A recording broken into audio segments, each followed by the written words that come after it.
everyone. My name is Rawaa Ahmed, and I'm more than glad to do this celebration of Women's Day with the Hub SDN. So, I'm Rawaa. I'm an international relations graduate, and I am a young female who is passionate, like many other young Sudanese females, about women issues, community development, and about human rights. Um, a simple day or my everyday life would be very basic.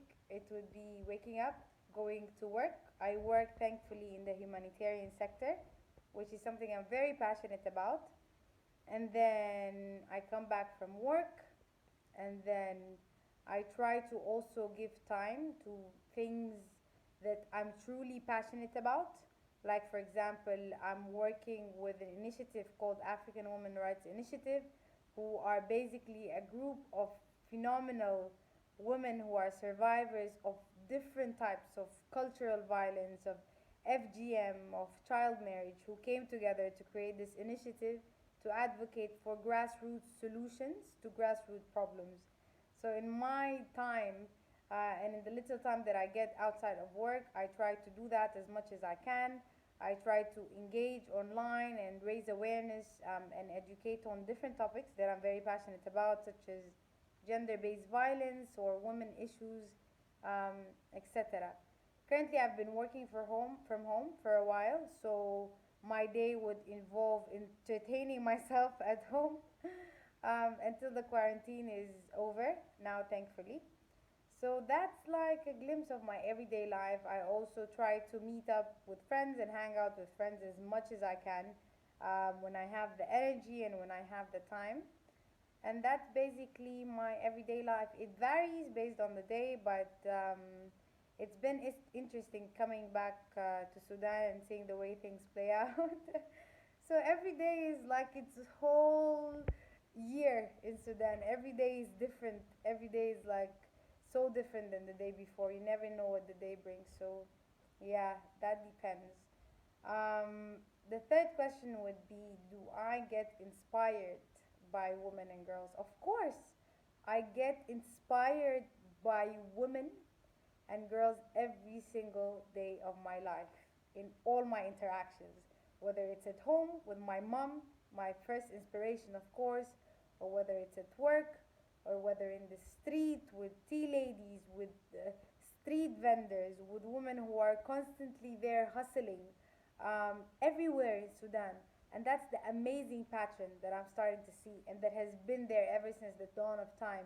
Women have always been hustlers, women have always taken the lead, they have always occupied public spaces, even when the community doesn't want them to occupy public spaces. So, of course, I get inspired by that on a daily. I mean, I get inspired by the enthusiasm, I get inspired by their sense of wanting to make a difference and challenging the status quo even when they don't know that they're challenging the status quo. I get inspired with the everyday story of the everyday woman that doesn't have to do something extraordinary, but just her standing her ground and being the backbone of her family, the backbone of her community. Women in the street of Sudan inspire me every single day, more than I think I give credit to. So, of course, I get inspired by women every single day of my life. And the fourth question would be, if there was something that I would have known um, earlier in my career, what would it be? And I think that's having a broad mindset, and it would be that I don't have to limit myself to a certain skill set. For example, if I'm in the humanitarian field, or if I am an architect, or if I'm a graphic designer, whatever, I don't have to limit myself to that specific field just because I want to pursue it. If I have a chance to take up courses of video editing, if let's say, if I'm an engineer, I should take it. If I have an opportunity to develop a certain skill of public speaking, even if it doesn't involve my field, I should take it. If I have an opportunity to develop any skill set whatsoever, I should constantly take it, because we don't realize how much skills are needed for our specific like line of work, and whatever that you like obtain, you will make use of it. So having a variety of skill sets and constantly wanting to build that skill set and not limiting yourself to a certain field of work is what I would have changed differently. I would have taken every single opportunity to grow and to learn and to constantly challenge myself to break through from these barriers of, oh, I can't do that, this is not my thing, this is not my field. I would break that because it's all in your head and it's all false. You can do whatever it is that you want because people who do the things that they do, they've learned it. So there's always room for learning.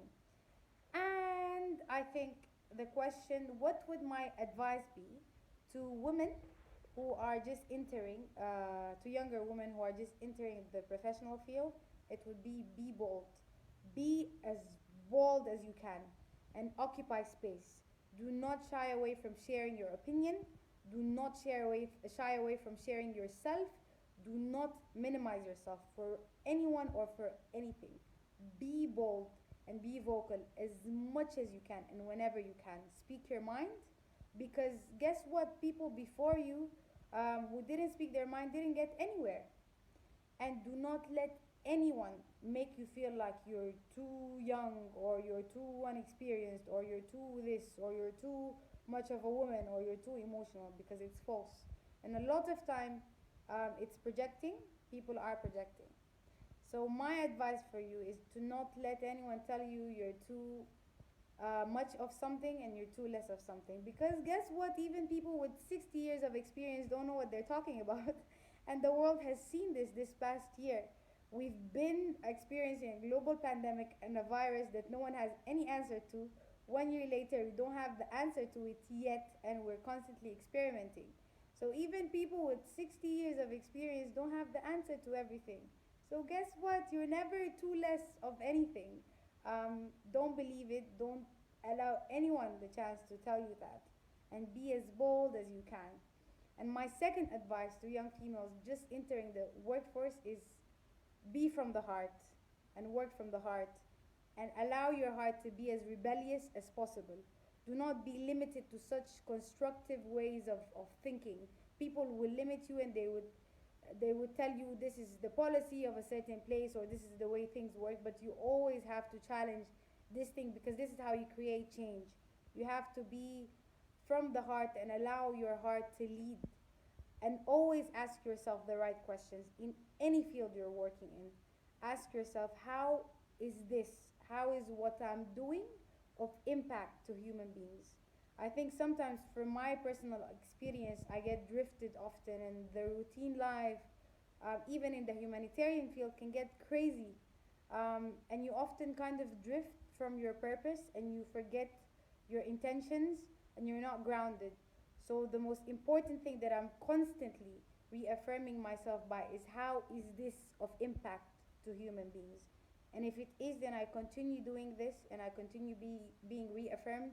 And if it isn't, then I have to find a way to make it of impact to other people because this is what matters at the end of the day. Be bold and be from the heart, and don't let different ways of thinking limit you because as women the strongest thing we have is our ability to connect to each other and to connect to other people and to connect to our work that we do because we put our heart in the work that we do, and this is not a liability, this is an asset. So make use of it and be from the heart and be bold as much as you can. And I wish you the best of luck. You already have everything that you need within you. You just need to activate it. And if it's active, you need to find out how you can make it of purpose to the world because the world needs it too. I wish you all the best in the world, and I'm always here in love and in support. Bye. Happy Women's Day.